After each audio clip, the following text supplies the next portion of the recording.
At a vacant lot near downtown Mobile, archaeologists are carefully cataloging what was here before. We literally are travelers of space and time, and what we do when we excavate down into the earth is we are going further and further back into time. They're taking careful notes.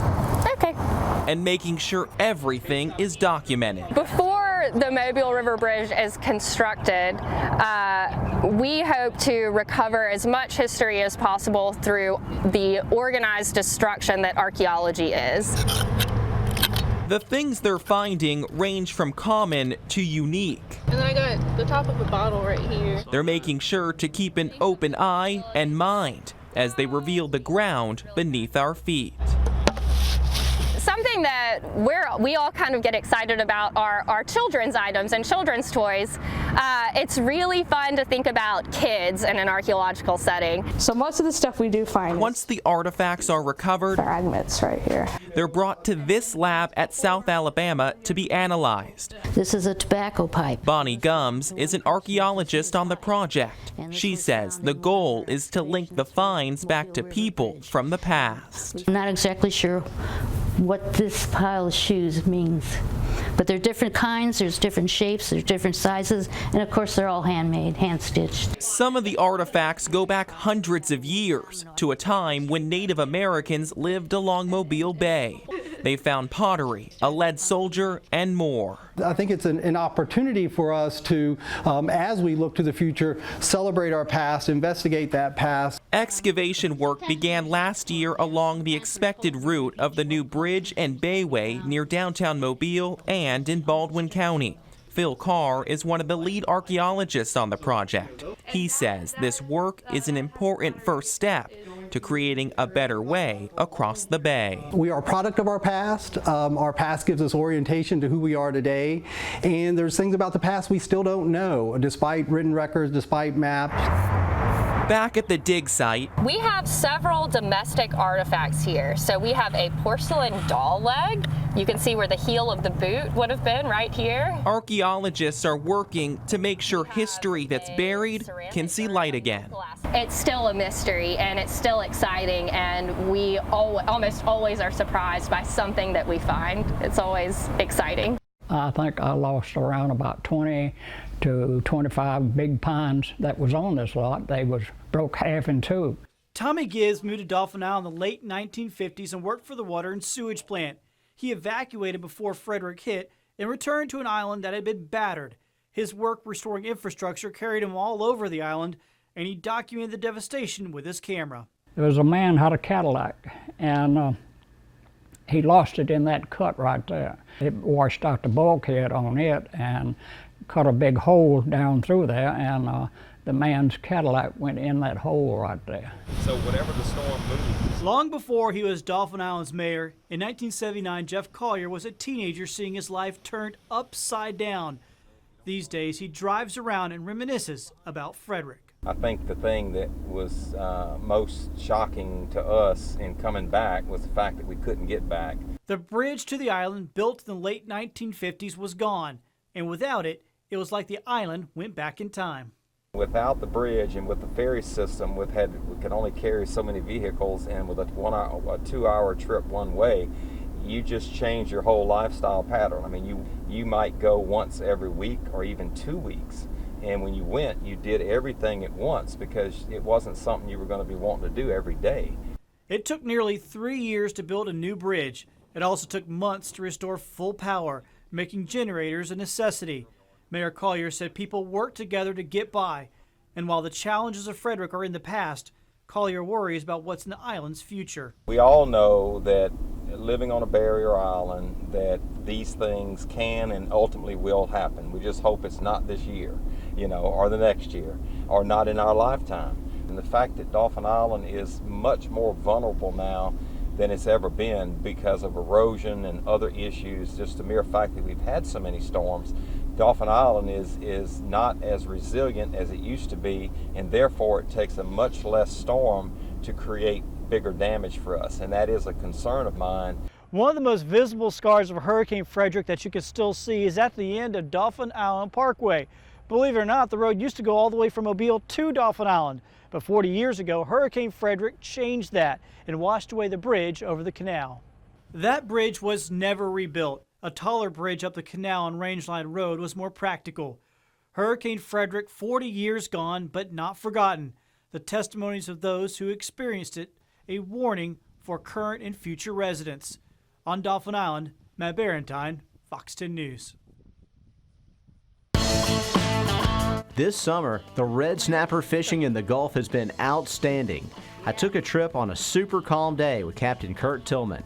We caught a variety of different sized fish. The snapper have to be 16 inches to keep, but we normally target the bigger ones since you can only keep 2. One key to catching bigger fish is to only drop down about halfway. The larger ones often hang out higher in the water column. There you go, Shauna's got one. Yeah. Mandy's got one. Hey, both of them. Double hookup. We're waiting on you. Oh, baby. That looks Look like a good... Look at them, they're in the struggle. Yeah, there you go. That's a keeper. All right, Mandy should have a good one here. This looks like a good fish. Yeah.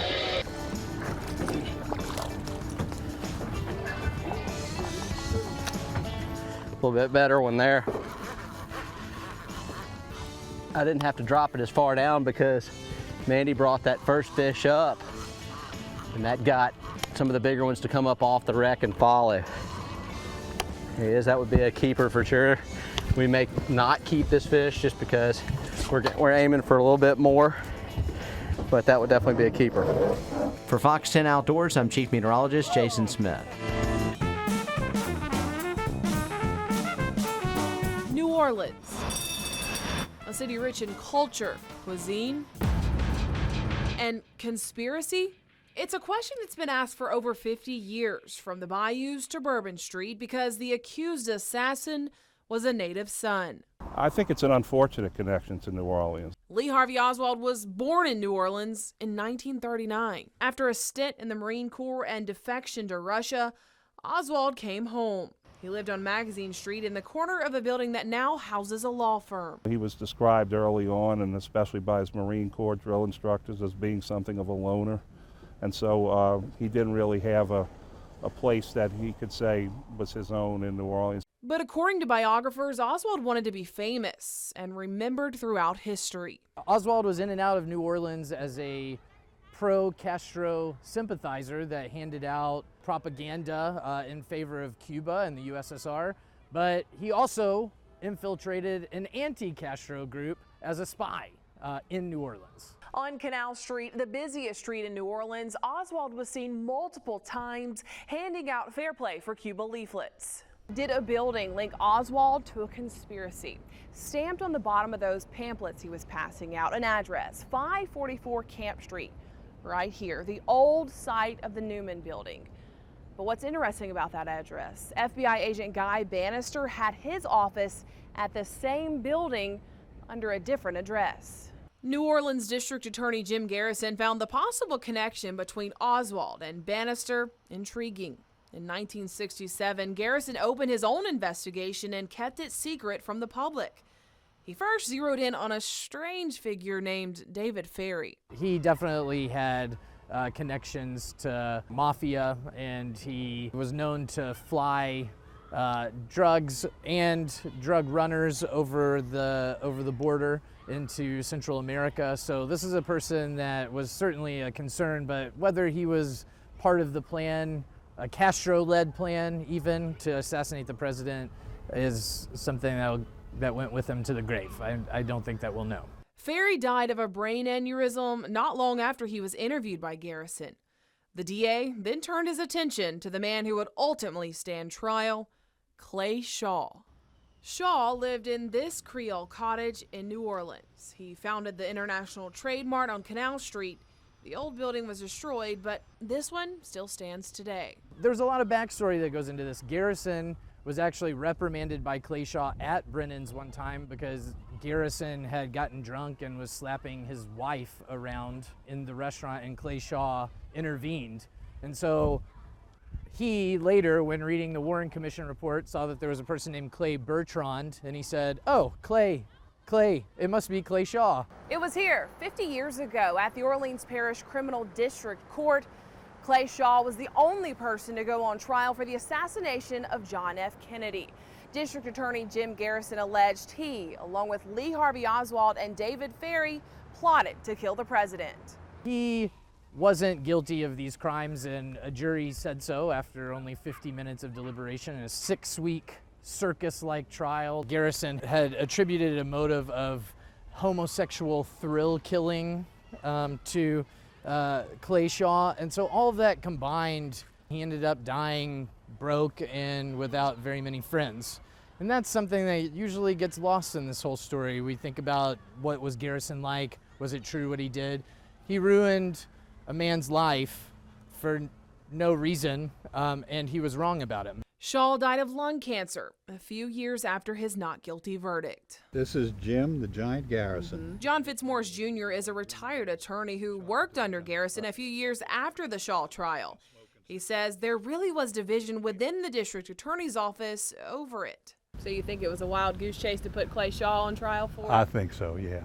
There were a lot of people I still run into that say, he had something. He really had something. Now I've read, and this is all secondhand, I have read everything there was to read about that assassination, and he wasn't on to anything.